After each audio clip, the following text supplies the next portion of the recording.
able to do through designing the strategic improvement plan, each strategic direction was allocated a team. That team comprised of senior leaders, middle leaders, anyone in the leadership who had a role or responsibility that fitted neatly into that strategic direction. We then had local advisory board members, so some governance was also included in there, and then strategic student leaders were involved as well. So we got them all working together, bringing ideas to the table, but not just focusing on one particular performance standard that would have come out of the previous inspection framework, but a wider outlook, because those strategic directions were pulled together from everyone's ideas, not just from an inspector's perspective. Including our students and our parents, who ultimately, I suppose, control what our students might choose to do, was key. All of our stakeholders were involved in the process of developing the school's improvement plan and being very much more strategic. We wanted to make sure we had student voice, but also we wanted to be able to measure our success through student outcomes.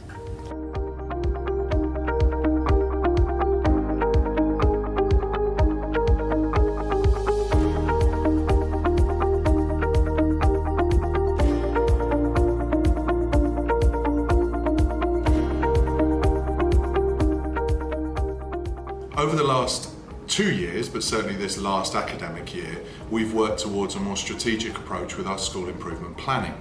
The 5P model, which was introduced to us roughly about 12-18 months ago, is something that we've then brought particularly into our strategic directions and into our SIP, our school improvement plan for this academic year.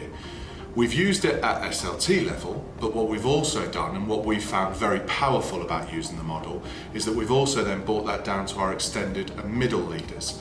And this is where we're actually feeling that as the structure, the format and the template that we're using, that's really helped our very new and young leaders to be able to develop action plans, strategic directions that then feed into the whole school improvement plan. So that's where the template and the structure of the 5P model has really helped us, because it's given very clear guidance to them, and then that's allowed us to build that into the full school improvement, which clearly builds around the 5P model.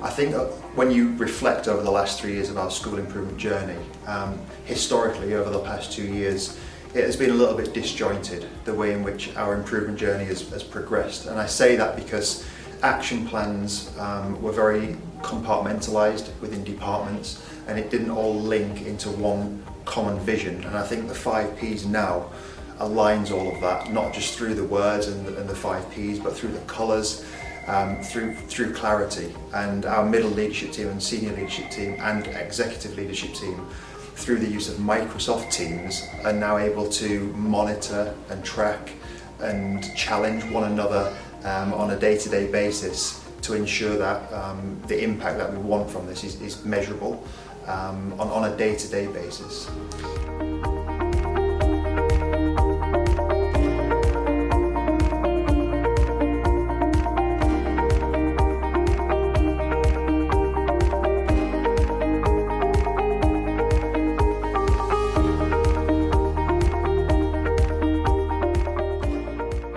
My role allows me to be an interface between students and teachers, which will not only improve students throughout the school year, but also academically, which will help them improve their grades, along with my help and teachers. So we can all connect and engage with each other on what we can improve and what we can base our weaknesses and strengths upon.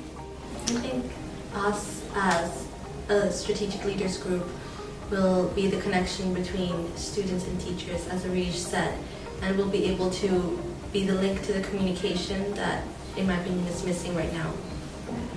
And I think, as I am the leader for aspirational learners, I think it is my job and it's vital for me and all of us as leaders to motivate and inspire our fellow peers to do their best in whatever they do academically and out of school as well.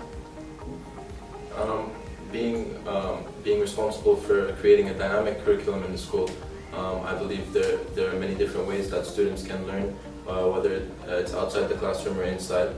And I'd like to create a variety of different learning methods and techniques for students so they can learn in their comfortable spaces and learn more efficiently.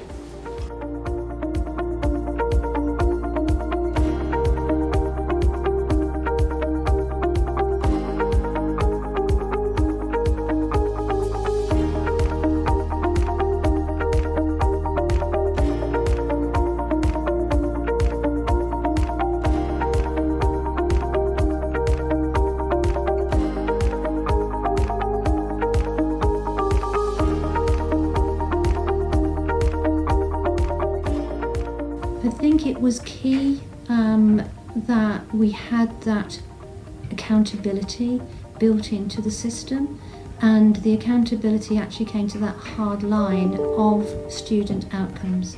So working with my school improvement team, which I have 5 assistant principals who I line manage, and we became a school improvement team driving all of those strategic directions through.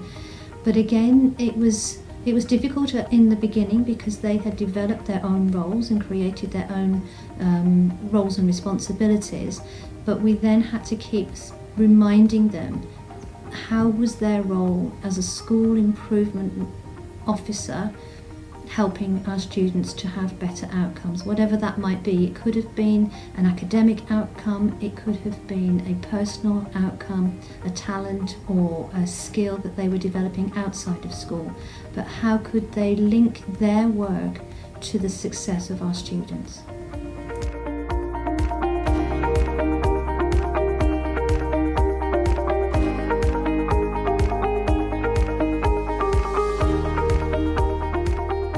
The most important part for me, I guess, has been the purpose, if we want to break the 5 Ps down, because at my level and the work that I've done, it's been creating the purpose of it. So it's been understanding what is the purpose of school improvement planning. And I know that may sound like the easiest question in education and one that's asked in every school in every part of the world probably. But actually creating that purpose together as a community is not as simplistic as it initially sounds. We want to make sure the purpose of this school is shared by the community, by the children, by the parents, and of course by that really important engine room of every school, the middle leaders. So the purpose has given us something where we can all focus on the same concept, the same idea, but that same concept and idea is actually created by all of us as well. So we're held accountable by a purpose that we have created. And for me that's really important because we can all have KPIs, we all have lots of plans in our life, and that's the normal part of everyday modern working.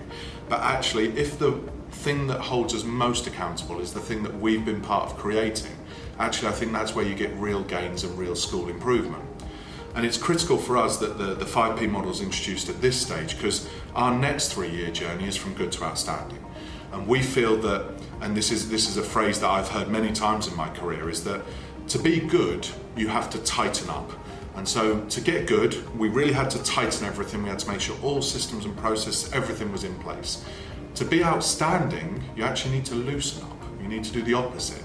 And so the 5P model, the structural plan of the school improvement that we've put in place, actually has created more flexibility than the initial plan to get to good, which may sound converse, but it's really important for me that we understand good to outstanding is loosening some of those barriers and some of those parameters so that your outstanding people can be creative, can create what they need to do, and can ensure that we move that journey forward to be the next outstanding school under the GEMS banner.